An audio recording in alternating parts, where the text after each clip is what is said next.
Olá, aqui é o professor Luiz Henrique para mais uma aula de filosofia do terceiro ano, a nossa aula 29, Lévi-Strauss e o estruturalismo.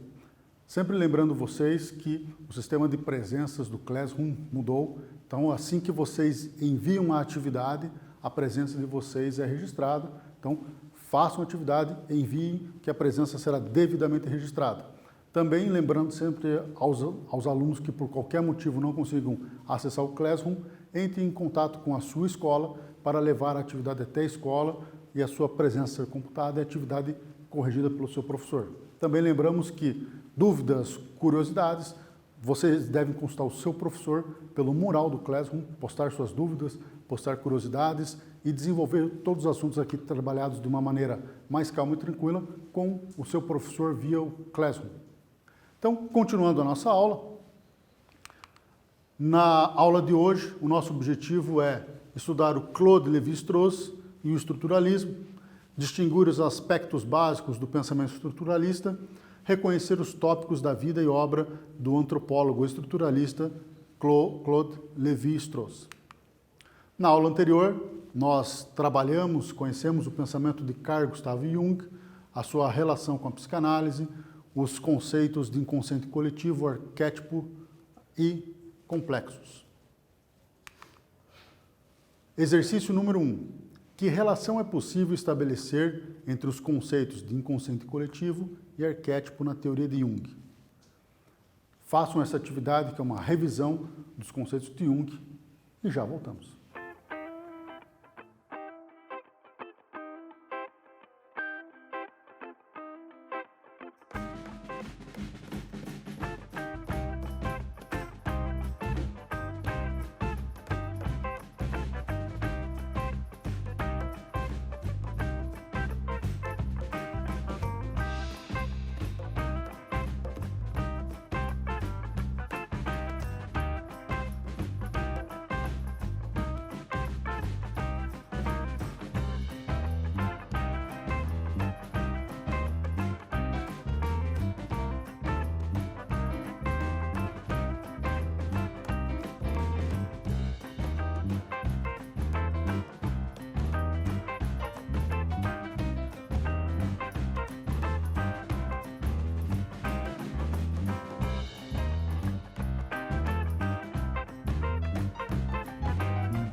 Olá, voltamos. Vamos verificar a resposta da atividade. Resposta. Letra A. O inconsciente coletivo é a camada mais profunda do arquétipo. O que é estruturalismo?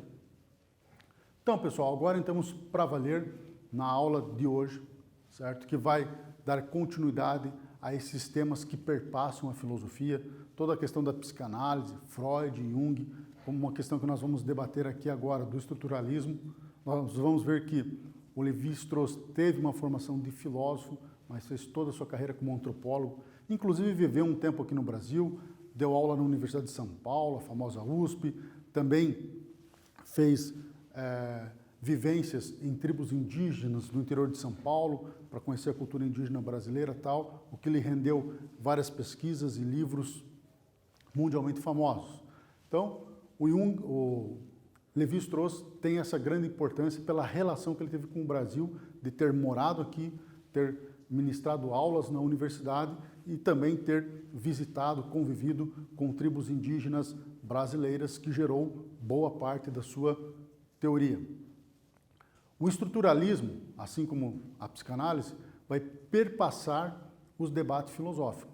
A psicanálise, toda a discussão dentro da filosofia, que alguns filósofos vão se influenciar, sobre a questão de consciente, inconsciente, os limites da mente, vai influenciar na questão o que podemos conhecer. Todo esse debate consciente e inconsciente vai ser impactante para os filósofos que trabalham questões de como podemos conhecer ou questões relativas à filosofia da mente.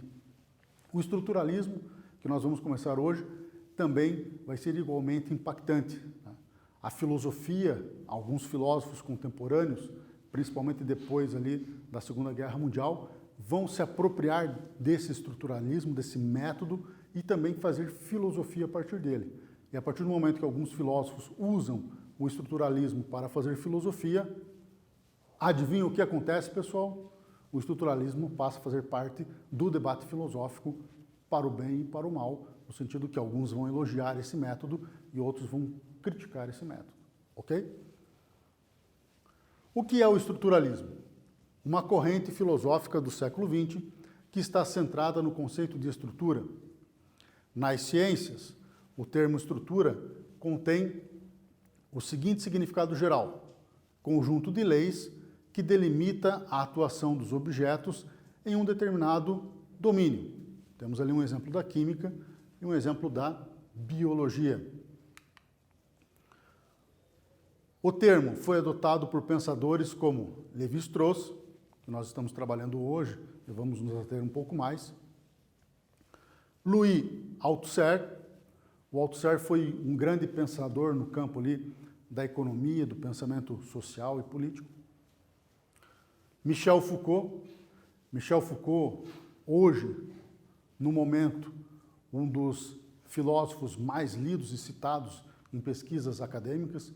Também as teorias do Foucault estão sendo cobradas em muitos vestibulares aqui no Paraná e pelo Brasil afora, principalmente nas universidades públicas. Foucault está sendo muito debatido, estudado, e vocês, alunos, também terão que lê-lo para fazer alguns vestibulares e se darem bem, né?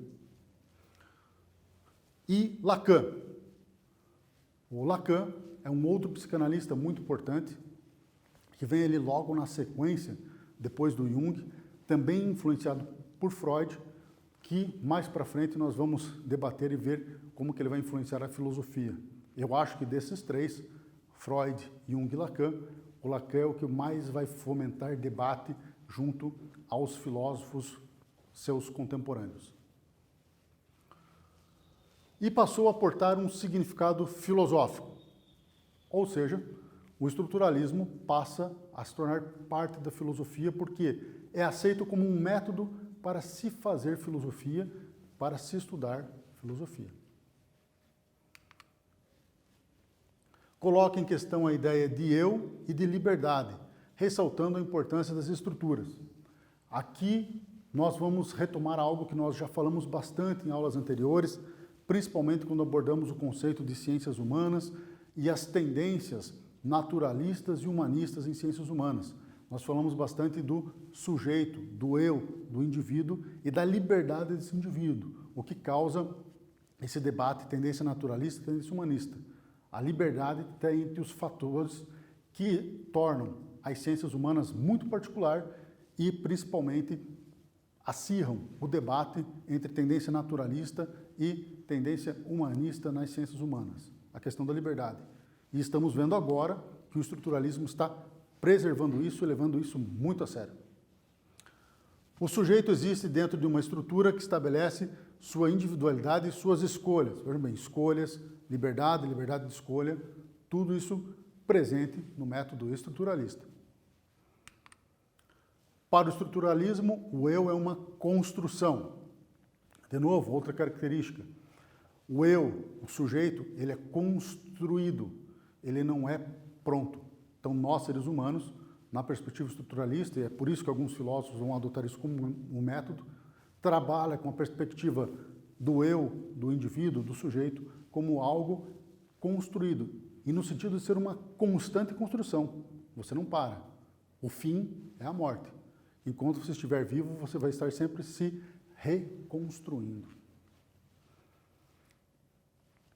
Nesse sentido, o eu não é autodeterminante, e sim configurado pelas condições que lhe são estranhas. Pô, professor, como assim condições que lhe são estranhas? Bom, moçada, o que nos é estranho? O mundo à nossa volta. Você pode achar até que é muito normal a sala de aula, a escola, ruas com asfalto, o cachorro que você tem domesticado na sua casa, mas não. Isso é o que é estranho. Por quê? Isso faz parte do mundo humano, o ser humano trabalha com isso, o ser humano transforma com isso. O fato de domesticar um cachorro é uma transformação junto à natureza. O fato de nós construirmos edificações de concreto, aço, é uma modificação com relação à natureza, mas isso ainda nos é estranho. Tão estranho que estamos sempre modificando e fazendo algo novo. A possibilidade de criar e ser livre no contexto do estruturalismo é questionada. O que se transforma é aquilo que está submetido à estrutura. Então nós vamos ver aqui que o estruturalismo vê a questão da liberdade e da escolha como ímpar. Pô, professor, ímpar de novo? O professor usa bastante essa palavra. Ímpar seria o quê? Algo muito particular, muito específico, certo? Só que eles vão ver também limitações para essa liberdade. A limitação o que é? A estrutura na qual você está inserido. Então toda essa estrutura vai ser ao mesmo tempo a possibilidade de liberdade e o limite para essa liberdade. É como um jogo de dados. O exemplo do jogo de dados aqui, acabamos colocando. Por quê? No jogo de dados você tem várias opções? Tem. Mas ela está limitada ao quê? Ela está limitada às quantidades de números que tem no dado. Então você tem de 1 até 6. Ah, eu posso, jogando um dado, obviamente se você jogar mais vai mudar. Eu posso, jogando um dado, ter 10? Não. Eu posso, jogando um dado, ter 25? Não. Então eu tenho várias possibilidades de escolha, várias liberdades ocorrendo ali, mas dentro de um limite muito próprio daquela estrutura, daquela regra de jogo ou daquele jogo, como queiram.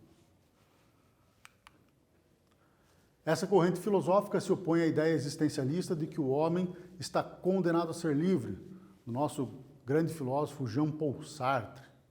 Certo? Então, o estruturalismo vai criar ali alguns embates. O embate mais famoso, até porque o estruturalismo ganha bastante força, como vocês viram pelos autores citados, nos países francofônicos, não especificamente na França, mas também na Bélgica, na Suíça. E ali você tinha já um domínio de uma filosofia existencialista sendo construída por Sartre ali antes e durante o período da Segunda Guerra Mundial. Essa filosofia existencialista vai entrar em choque com o estruturalismo, que vai ter uma outra proposta, principalmente esse conceito de liberdade. Temos as estruturas linguísticas, Saussure, econômicas, Althusser, psíquicas, Lacan, e culturais do Lévi-Strauss. Por que culturais do Lévi-Strauss? Falamos ali no início. O Lévi-Strauss vai ter um grande papel e um grande reconhecimento como antropólogo.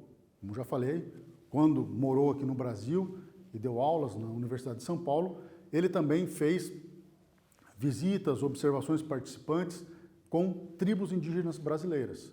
Então, ele se dedicou à questão antropológica e, a partir dela, teve um grande sucesso e uma importância muito grande para esse campo. O estruturalismo, desenvolvido pela antropologia de Lévi-Strauss, ainda é ponto de debate e produção científica na antropologia atual. Não existe uma essência que pode ser distinguida no ser humano. Não há um eu puro. Os estudos das ciências humanas levaram à fragmentação do ser humano. Diz Lévi-Strauss, o mundo começa sem o homem e terminará sem ele. Ou seja, existe mundo sem o ser humano? Sim, mas não aquilo que o ser humano chama de mundo. Como eu falei ali no início, o que nós chamamos de mundo é justamente a nossa interação e modificação com a natureza ao nosso entorno que nos é estranha. A domesticação de animais, a construção de grandes obras, grandes edificações, prédios, tal. Isso não é natural. Isso é o ser humano, pela sua mentalidade, modificando a natureza. Exercício 2. Com base naquilo que vimos até agora, defina o estruturalismo. Faça uma atividade e já voltamos.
Olá, voltamos.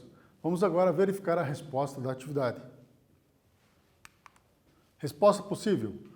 O estruturalismo é uma corrente filosófica que se utiliza do conceito de estrutura para explicar o comportamento dos fenômenos como regrados por leis universais e constantes. Lembrando sempre que essa é uma sugestão de resposta. O importante na resposta aqui, ao definir o estruturalismo, é colocar que é uma corrente filosófica, apesar de estarmos trabalhando Lévi-Strauss e antropologia, essa é uma aula de filosofia e nos interessa a influência na filosofia. É uma corrente filosófica que utiliza o conceito de estrutura para explicar o comportamento dos fenômenos. Esse é o essencial da resposta. Corrente filosófica explica os fenômenos pela estrutura. Colocou isso, fechou. O resto aqui são sugestões, orientações, não precisa estar contido na sua resposta. A vida e obra do Lévi-Strauss. Então, Lévi-Strauss nasceu em 1908 em Bruxelas, na Bélgica. Lévi-Strauss não era francês, era belga, até uma pegadinha.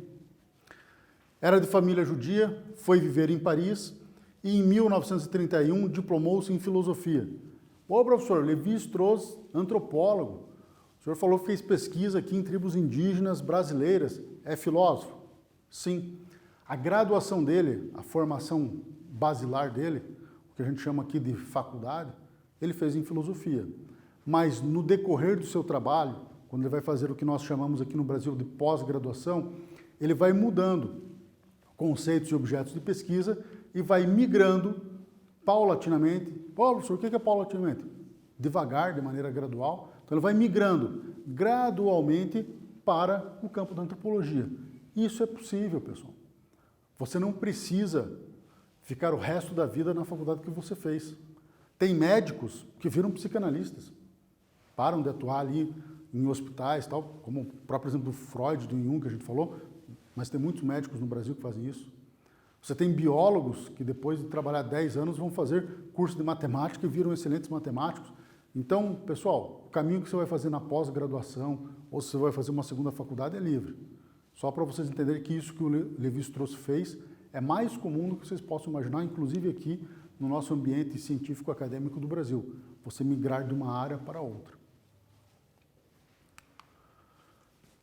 Desenvolveu estudos de antropologia influenciados por Marcel Mauss.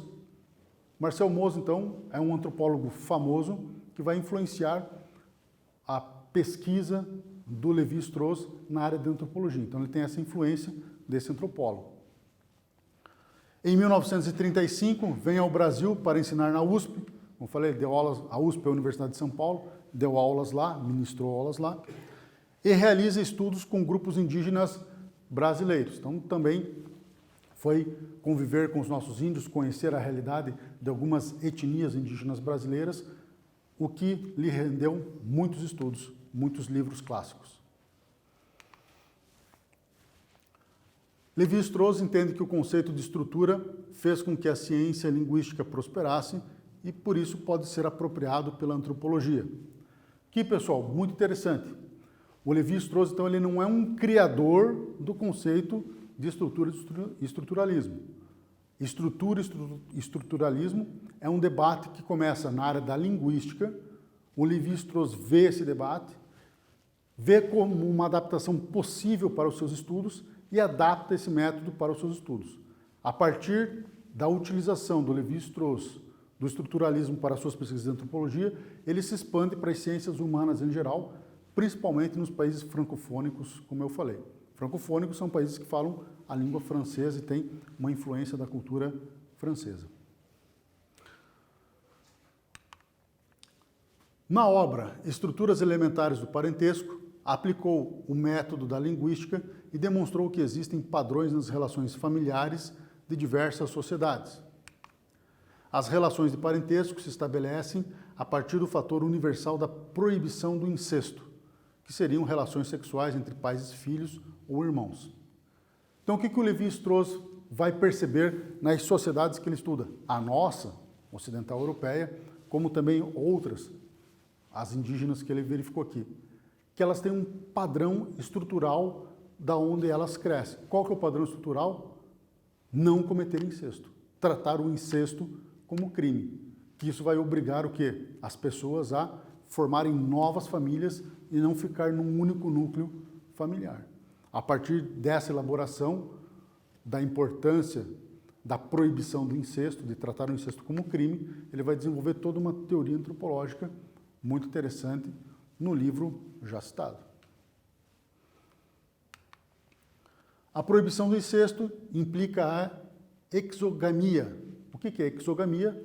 O casamento com outras famílias. Então eu saio da minha família e vou me casar com uma mulher de outra família, fazendo uma família que não é nem a minha, nem a dela, criando uma terceira família. Então eu tenho uma pluralidade de famílias através do casamento. A exogamia é a prática formadora das sociedades e da cultura. A exogamia, para Lévi-Strauss, seria um instinto que o ser humano possui para a sociabilidade e a vida cultural. Não existe um finalismo para a história, nem mesmo um progresso. A história seria como um jogo de xadrez, as regras são sempre as mesmas. Então, o Lévi-Strauss vê o quê? Uma repetição de regras a partir dessa questão da proibição do incesto em culturas diferentes, formando uma sociedade onde as questões sempre se repetem, porque as regras sempre são as mesmas, como de qualquer jogo. Ok? Exercício 3. De acordo com a antropologia estruturalista de Lévi-Strauss, a história humana não tem um objetivo último e, por isso, não apresenta progresso. Desse modo, é possível distinguir, seguindo um critério valorativo, entre sociedades primitivas e sociedades civilizadas. Façam a atividade e já voltamos.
Olá, voltamos. Vamos agora verificar a resposta da atividade. Resposta possível. De acordo com a antropologia estruturalista, todas as sociedades são diferentes modos de organização que seguem as mesmas regras, ou seja, têm a mesma estrutura. Nesse sentido, não existe uma sociedade melhor ou pior que a outra, mas sim sociedades diferentes. Lembrando que é uma sugestão de resposta, uma orientação. Então, o que é ideal ter na sua resposta? Seria a ideia central. Que o estruturalismo vai ver uma estrutura comum nas sociedades que vão produzir uma essência e as diferenças entre as sociedades são diferenças culturais que não modificam a estrutura. Beleza? Colocou isso daí na sua resposta.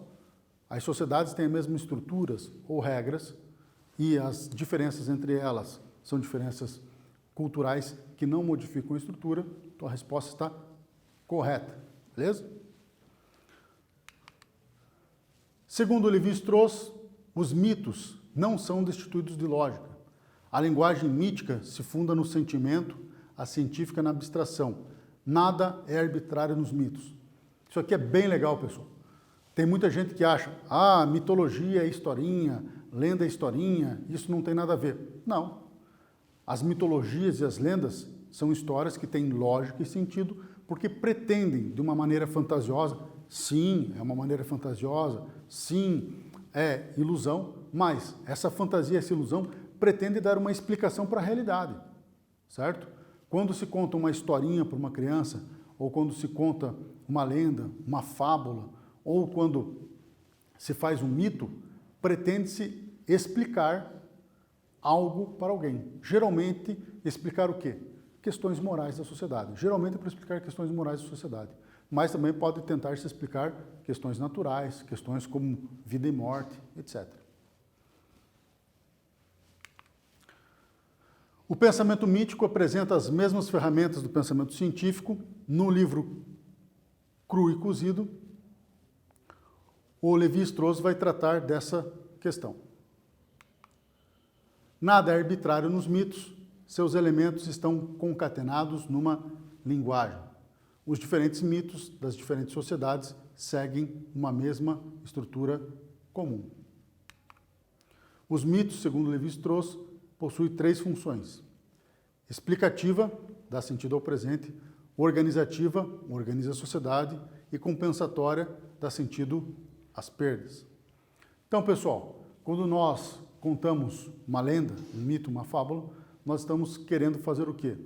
Organizar alguma coisa, dar sentido para aquilo e ensinar de uma maneira abstrata, fantasiosa, a pessoa a lidar com a perda. Então, sempre tem uma história para justificar a morte de um ser humano. Também sempre tem uma história para justificar a vida de um ser humano. Também sempre vai ter uma história para justificar por que aquele ser humano não deu certo na sociedade. Essas histórias, sejam elas nas formas racionais, científicas, sejam elas nas formas de fábulas, lendas ou mitos, pretendem fazer o quê? Organizar a nossa vida, dar sentido para a nossa vida e nos preparar para as perdas e frustrações que nós temos vivendo. Ok? Exercício 4. Para Lévi-Strauss, os mitos cumprem funções específicas: explicativa, organizativa e compensatória. Cite algum exemplo de mito que se enquadre numa dessas funções. Faça uma atividade e já voltamos.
Olá, voltamos.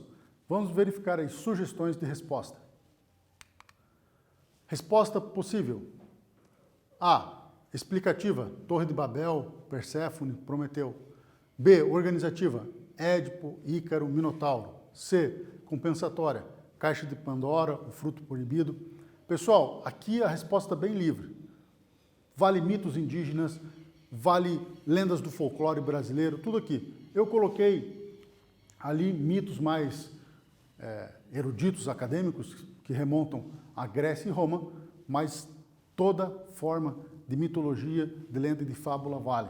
Você pode colocar aqui fábulas do Esopo, você pode colocar elementos do folclore brasileiro, fica à vontade. Mitos indígenas, ok?